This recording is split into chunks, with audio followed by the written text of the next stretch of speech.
Has Laura Loomer forced Facebook to state that it is a publisher and not just a platform? That's what it seems after Facebook referred to themselves as such multiple times in the lawsuit titled Laura Loomer v. Facebook Inc.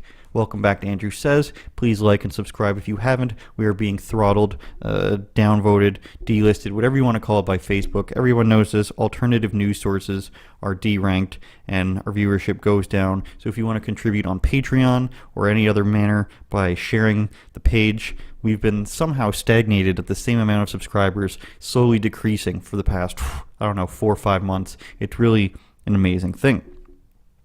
Not a free speech platform, Facebook declares it's a publisher and can censor whomever it wants, walking into a legal trap. Now, the difference between platform and publisher is platform, they're not responsible under the Decency Act, the Communications Decency Act. We'll get to that in a bit, but basically a platform is not responsible for what people say because anyone can post anything they want on it. Basically how we understand social media platforms like Twitter and Facebook to be, even YouTube, Instagram, where anybody posts whatever and you can't sue the company because that's what allows it to be a free platform for people to use.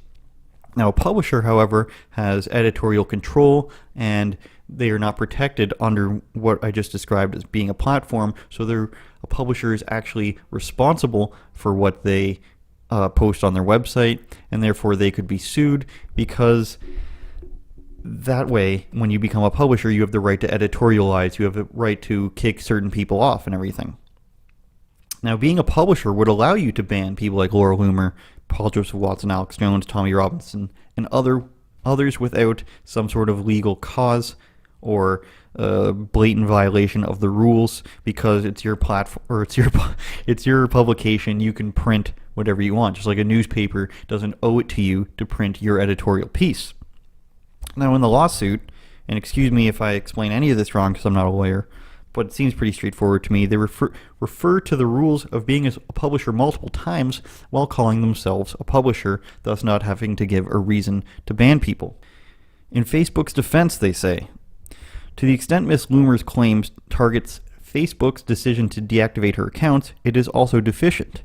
Under well-established law, neither Facebook nor any other publisher can be liable for failing to publish someone else's message. The First Amendment provides absolute protection for such decisions. Then some 15 pages later, the First Amendment protects Facebook's decision to disable Ms. Loomer's accounts. Online publishers have a First Amendment right to distribute others' speech and exercise editorial control on their platforms. Very important there. Then at the bottom of the page, Section 230 of the Communications Decency Act, that's what I was referring to, also protects Facebook's decision.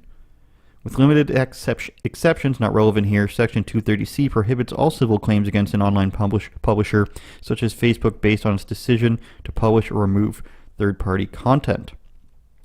So there you have it. Facebook referring to itself as a publisher and says they editorialize, which means they are not impartial, they are not unbiased, and they are responsible for things that are said on there because they reserve the right to remove third-party content and publish what they see fit.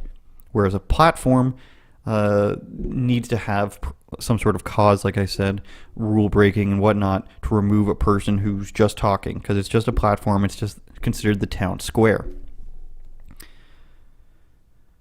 So I say start suing them, is what I say about that. Someone's calling you names, sue them for hate speech, if your country allows that, libel, slander, discrimination, anything along those lines that's illegal or defamatory on Facebook. You should now be able to sue them for, since they published it.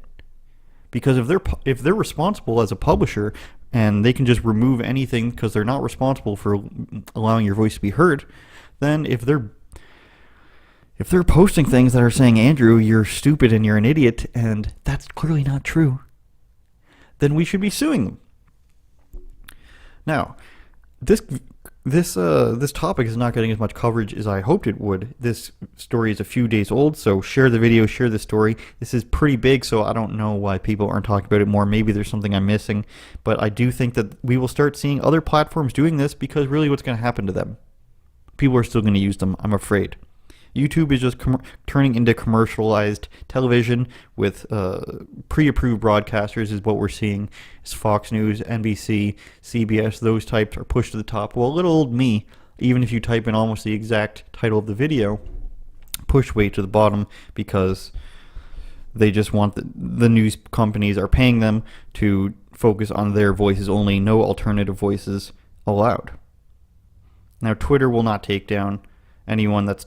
Twitter will take down somebody that's not checkmarked for whatever reason, unless there's another side to the story. But when we saw Jack on Joe Rogan, they didn't really have a grasp on what they were banning people for. So I think that these companies, the Silicon Valley companies, probably decided on this long ago. They're going to start slowly restricting who can post what and what can be posted, and then just come out as a publisher once they think they've got it under control. Now, Facebook is kind of doing this only in the courtroom, obviously, so they're going to ride it out to the end, and I think that's what's going to happen. They might get sued by one person, but is that going to stop them from having a large user base? That's the risk here. Because then you just have word policing. You try to post something on Facebook that may be, I don't know, maybe a little controversial at all, and it's going to be taken down because Facebook is responsible for everything you say. So we could see the end of them, or we could just see blind compliance from the masses in these social media organizations. I think the one who's most immune to it would be YouTube, because people are just watching things. They will just watch what's presented to them, and if YouTube is the place they go to watch things, then they're just going to watch what's on there. In terms of freedom, there's going to have to be another place that pops up, like BitChute, like Minds, like these other apps and platforms. Vesby is a good one I'm on. Check out that one. VEZ or Z. I'm actually from Caledonia, where we say Z also. So check out one of those if you're getting sick of all this stuff, because I think that's what's going to happen. The hammer's going to have to come down at some point if they're calling themselves publishers, and that means speak what they like, they kick you off.